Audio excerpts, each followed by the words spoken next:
This is the Professor, CBMD PhD, and today's Friday, December 13th, 2024.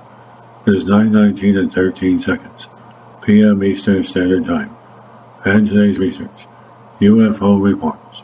So let's hop to it here. The other armed services required by law to channel UFO reports to the Air Force have also contributed some important cases to the public record. It is impossible to determine how many additional military reports have not been made public. Several of the cases in this section, however, strongly suggest that the on-the-record reports are only a small sample. Several Navy cases can be detailed here primarily because of the background and personal connections of the NICAP director. As a graduate of the U.S. Naval Academy class of 1920 and former Marine Corps aircraft and balloon pilot, Major Kehoe knows many active and retired officers, including admirals who have held important positions. Some have taken an active part supporting NICAP's investigations. July 3, 1949, Longview 1, CMDR, MB, Taylor, USN, former officer in charge of guided missile work under RADM, D.S. Fernray, was giving the commentary at the beginning of an air show at Longview Fairgrounds, when he and others spotted an object above a skywriting biplane. The UFO moved against the wind with an undulating motion, made right-angle turns, and appeared like a discus of bright metal when viewed through field glasses. CMDR Taylor estimated its size as equal to a 50-foot object at an altitude of 20,000 feet. Among those who watched it and confirmed its description were many qualified airmen. While they saw but one object, others in the surrounding area reported seeing up to a dozen UFOs at the same time.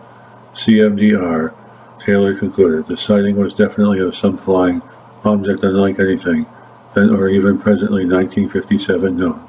The crews of two commercial airliners and a Navy transport sighted a cigar-shaped object about 100 miles northeast of Los Angeles, California. The pilot of the Navy plane, named Confidential, spent 22 years in naval aviation, and now is a project administrator with a West Coast electronics firm. He was altered by a United Airlines pilot who had seen the object, and they both discussed the matter with CAA, now FAA, ground stations at Daggett and Silver Lake, California. The co-pilot of the Navy plane was the first to see it and pointed it out to the pilot and navigator. The pilot described the object as clear cigar-shaped dark gray or gunmetal in color, and giving off a faint shimmering heat radiation appearance at the tail end. He judged its apparent size as about 1/8 that of the full moon. Estimated altitude 50,000 to 100,000 feet. Speed 1,000 to 1,500 miles per hour. For the 3 minutes it was in view. At first it was traveling north, but then turned west, presenting a tail and view as it sped out of sight. And this is Professor Christopher, codename Will.